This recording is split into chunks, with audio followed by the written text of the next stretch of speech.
Okay, let's unpack this. For the past 4 years, something really quite strange has been happening off Spain and Portugal. Hmm. We're seeing orcas, killer whales, deliberately interacting with sailboats, sometimes disabling them. Yeah, it's led to some pretty wild headlines, hasn't it?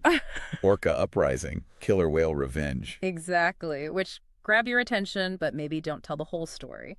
So today we're doing a deep dive, looking at the sources to figure out what might really be going on. That's right. We're taking a multidisciplinary look here. We got Yeah, the incident reports, scientific papers, expert takes. a lot. We'll Okay. cover the patterns, the potential causes, the specific orca population involved, environmental stuff, how people are trying to manage it, and even how the public sees it all. Right. Basically, we want to pull out the key nuggets of insight for you, our listener, on this very puzzling mystery. So let's set the scene then. What exactly is happening out there? When did it start? It kicked off pretty suddenly May 2020, right in the Strait of Gibraltar. Started small, just a few reports, but then it ramped up quickly. And what are the orcas actually doing? They're targeting sailboat rudders, hitting them, biting them, sometimes breaking them completely, disabling the boats. Now, and the scale of this. It's significant. By mid-2024, we're talking roughly 600 documented interactions. 600. Yep, resulting in damage to over 250 boats. And unfortunately, 6 yachts have actually sunk because of it. 6 sunk. But, and this seems crucial, no people have been harmed. That's the absolute key point. 0 human fatalities. 0 injuries reported. So their attention is purely on the boats, specifically the rudders. Exactly. It's very focused. Once the boat stops or the rudder's gone, they generally just leave. It's so specific, it's even got a nickname, right? Orca Alley? That's what sailors are calling the route, yeah. What's fascinating here is how fast this spread. You said Gibraltar in May 2020. Yeah, and by August that same year, it was happening up the Portuguese coast into Galicia in Spain. Just a few months. Right. Then 197 incidents in 2021, 207 in 2022. It kept increasing and spreading further north. Further north. By 2023, reports were coming from as far as Brest in France. Okay, wow. So why the spread? Is it linked to their movements? It seems to be. These Iberian orcas, they mainly eat bluefin tuna. Right. So they follow the tuna migration. They're in the strait in spring, early summer.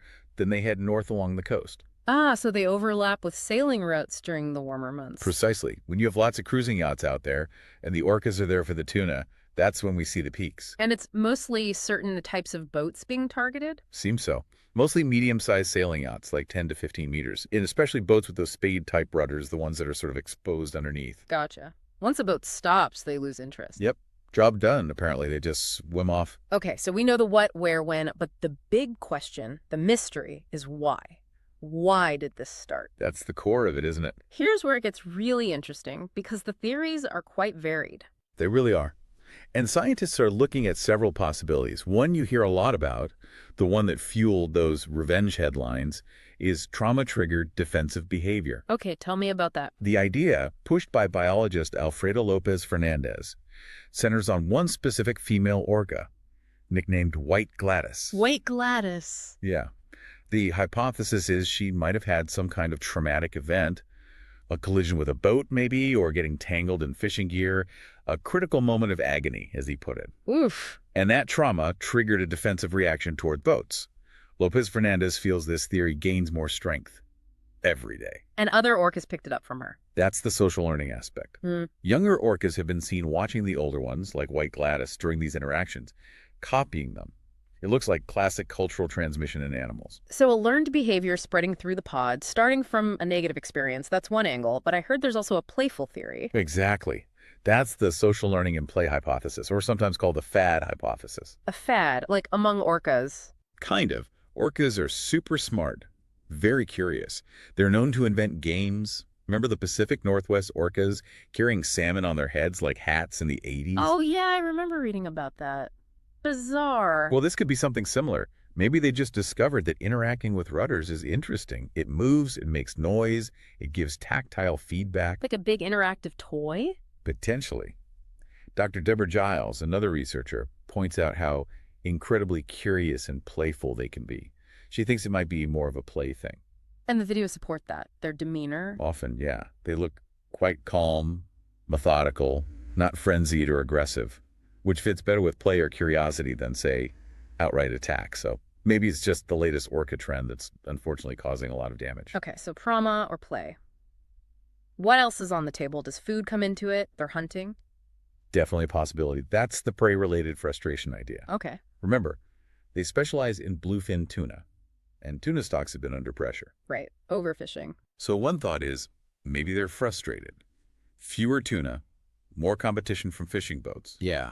Maybe they're taking it out on the rudders. Venting their frustration. Or maybe, as Renaud de Stephanus suggests, they're drawn to the vibration of propellers, and the rudder becomes a sort of substitute target if the tuna aren't around. It's also noted interactions sometimes happen when they seem to be waiting for tuna, sort of killing time, perhaps. Interesting. And what about just the sheer amount of noise and boats in their environment, especially the Strait of Gibraltar? That's a huge factor. The acoustic disturbance and stress hypothesis. Right. The strait is incredibly busy, one of the world's noisiest shipping lanes. Must be stressful. That's the idea. Constant underwater noise could be really agitating for animals that rely on sound for hunting and communication. Like disrupting their echolocation. Exactly. Dr. Victoria Todd, an acoustics expert, talks about high noise levels, potentially leading to stress, making them irritated, pissed off, as she put it frankly. Fair enough. And you have to remember their past experiences with boats haven't all been positive.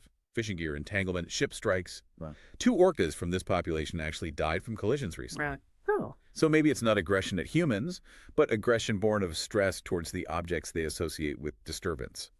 Trying to make the noise stop, perhaps. So we've got trauma, play, food frustration, noise stress.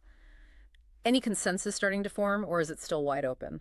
I think the most likely answer, and what many experts lean towards, is that it's probably not just one thing. Ah, a combination. Yeah, likely a mix of factors. Maybe trauma started it, curiosity or play helped spread it, and background stress makes it persist. Makes sense. Complex behavior rarely has a single simple cause. Exactly. But what is consistent is that it's object-focused. The orcas seem cool, calm, collected, not predatory towards people. If they wanted to harm people, they easily could. Good point. A 5-ton animal. Right. So the motivation isn't malice, but as some scientists admit, we might honestly never know the precise why. Okay, so if we connect this to the bigger picture, what about these orcas themselves, the specific group? Are they doing okay? That's a critical piece of context. This isn't just any orca population.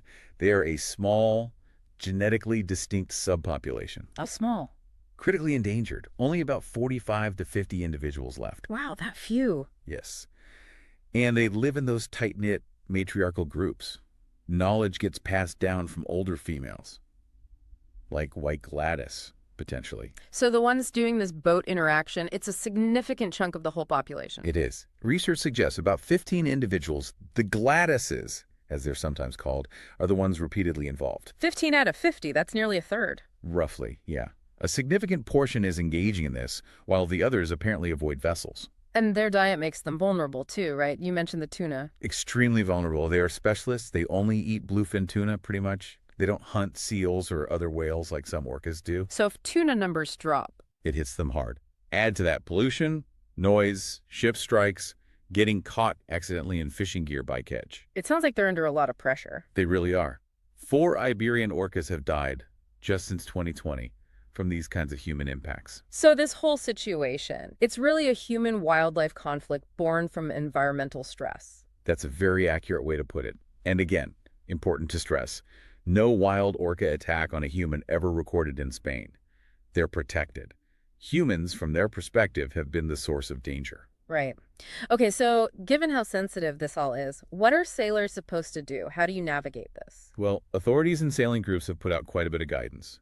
The #1 strategy is avoidance. Stay away if you can. Basically, yes. Use the hotspot maps from groups like GTOA or orcas.pt. Plan your route to stay clear, especially during peak seasons. And there's that depth rule. Yeah, the 20-meter depth rule. Yeah. Stick really close to shore in shallow water. Orcas tend not to go in that shallow. Then has that worked? Seems to have made a big difference. Incidents reportedly dropped significantly from affecting about 2.8% of boats in 2023 down to 0.6% in 2024 in Spanish waters. Wow, that's a huge reduction. So adapting our behavior works. It shows it can. Yes, it's about giving them space, coexistence. Okay, but what if you do encounter them? What's the protocol? To first, report it immediately. VHF Channel 16. Let other boats know. There are also apps and Facebook groups for real-time sharing. Like an early warning system. Exactly. Then, if they approach your boat, stay calm. That's the first advice from everyone, like the Spanish Ministry, the Royal Yachting Association. Easy to say. I know. But panic doesn't help. The key thing is, stop the boat. Lower sails, cut the engine, just drift. Why stop? Sudden movements, engine noise seem to provoke or prolong the interaction. Letting the boat be passive often leads to them losing interest faster. And definitely don't try to scare them off. Absolutely not. No shouting, banging. Definitely don't try to hit them. You can make them more agitated, and they are legally protected. Turn off things like echo sounders, too. How long does an interaction usually last? Typically a few minutes up to maybe half an hour. Then they just move on. And if your rudder is damaged? Emergency services, like Spain's Salvamento Marítimo, have been very responsive. They're set up in hotspots for quick rescue tows. Good to know. Are there any deterrents being used or tested? People have tried things, trailing ropes, using dinghies as decoys. There's some acoustic deterrent devices being tested, but the jury's still out on effectiveness. Orcas are smart. They might just get used to them. Right. And Spain tagged some of the orcas. They did. Satellite tags on a few known individuals to track their movements and create dynamic risk zones for sailors. Plus, there's more focus now on sailor training webinars, checklists, preparing crews mentally. So moving on to how this has been perceived, the media narrative has been pretty wild, hasn't it? Oh, absolutely. Those Orca Uprising headlines really took off. Yeah. And social media ran with it.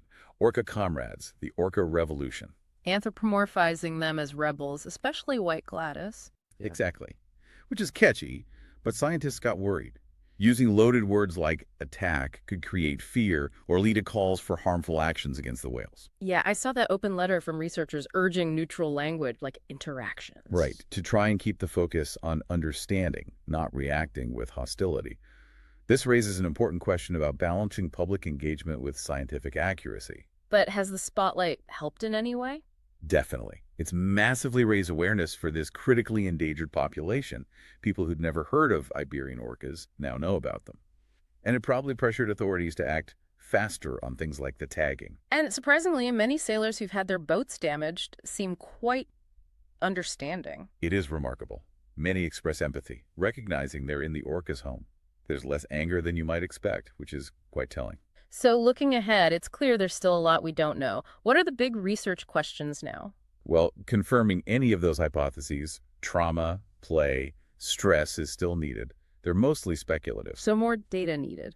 Absolutely. More tracking satellite tags, but also those D-tags, the suction cup ones with cameras and hydrophones. To see exactly what they're doing and hearing underwater during an interaction? Precisely.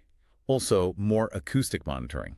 Setting up permanent hydrophones to measure ocean noise levels in hotspots and see if it correlates with interaction peaks. And understanding the tuna situation better. Crucial. Better data on tuna stocks, and maybe even using drones to assess the orca's body condition. Are they nutritionally stressed? Wow. Plus, just more direct observation.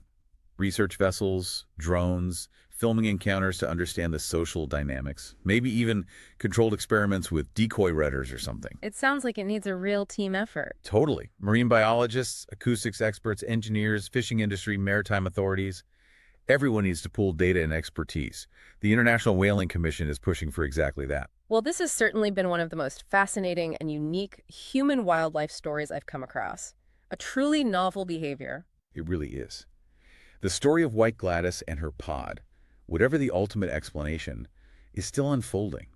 It's this complex mix of animal intelligence, social learning, maybe trauma, and definitely environmental pressure. Yeah. Their behavior, however strange or disruptive it seems to us, is clearly a response to their world, a world heavily shaped by us. You could say the orcas have sent a pretty clear signal that something isn't right in their environment. A signal we need to listen to. Exactly. Yeah. And the challenge for us is to respond with understanding and adaptation, changing our behavior, managing our impact, rather than reacting with fear or simple fixes. It really forces us to think about coexistence on a changing planet. Changing planet, changing planet, changing planet, changing planet, changing planet, changing planet, changing planet.